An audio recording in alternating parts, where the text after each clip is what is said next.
نحمده ونصلي على رسوله الكريم. أما بعد فأعوذ بالله من الشيطان الرجيم. بسم الله الرحمن الرحيم. قال الله تبارك وتعالى في كلامه المجيد: شهر رمضان الذي أنزل فيه القرآن هدى للناس وبينات من الهدى والفرقان. وقال النبي صلى الله عليه وسلم: الصوم جنة. زما عزتمندو ما ستاسو په مخ کې د قرآن کریم یو آیت تلاوت کو او د نبی علیه الصلاۃ والسلام یو حدیث می پیش کو. د قرآن کریم د آیت مقصد دا دی چې الله رب العزت وایي میاشت د رمضان هغه ده چې را لېږل شوی دی په دې کې قرآن را لېږل شوی دی. د دې په وجه باندې دې میاشتې چې دی فضیلت دی.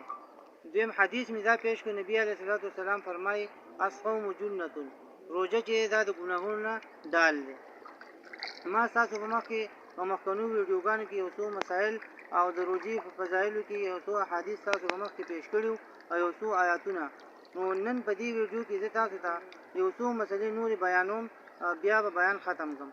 په هغه مسایلو کې اوله مسله دا ده چې یو سړي په روژه کې د نفلي روژې نیت وتړو د ماښام نه چې زه به سبا نفلي روژه نیومه، نو دا روژه د ده نه صحیح کېږي، بلکې دا به د رمضان د روژې حسابېږي. که یو سړی دا نیت وکړي هم خو بیا هم د روژې د نیت د ده نفل نه کېږي، بلکې دا به د رمضان د فرض روژه ده ادا کېږي.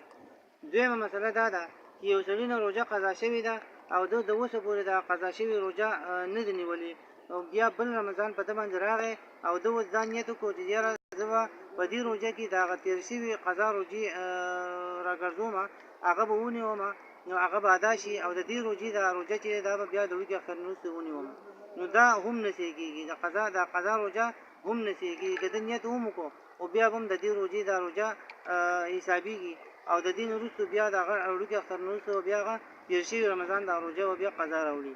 درېیمه مسله دا ده چې یو سړي منښته وکړه چې زه به که چېرته زما الله پاک دا کار وکړو نو زه به چې دی یوه روژه نیوم، یا مثلا دوه روژو منښته یې وکړه، او بیا چې دی رمضان میاشت راله او په رمضان میاشت کې د نیت وکړو د ماښام نه چې زه به سبا چې دی هغه کار د ده شوی وو، نو اوس په ده باندې د منښتې دا روژه فرض ده. نو رمضان میاشت راله او رمضان په میاشت کې چې دی د ماښام نه چې دی نیت وکړو چې زه به سبا هغه منښته چې ما کړې وه هغه روژه به سبا نیومه، نو دا هم نه صحیح کېږي. که دی د منښتې روژې نیت هم وکړي او بیا به هم چې دی د رمضان دا روژه حسابېږي او دا فرض روژه به ده ادا کېږي. د وړوکي اختر نه وروسته بیا چې دی هغه منښتې هغه روژې بیا دی نه وي، په ده باندې د منښتې د روژې نیولو لازم دي او ضروري دي. بس دا درې مسلې ما تاسو ته بیان کړي. انشاءالله تعالی پر روانې ویډیوګانو کې به زه تاسو ته د روژې نورې مسایل هم چې دی بیانوم.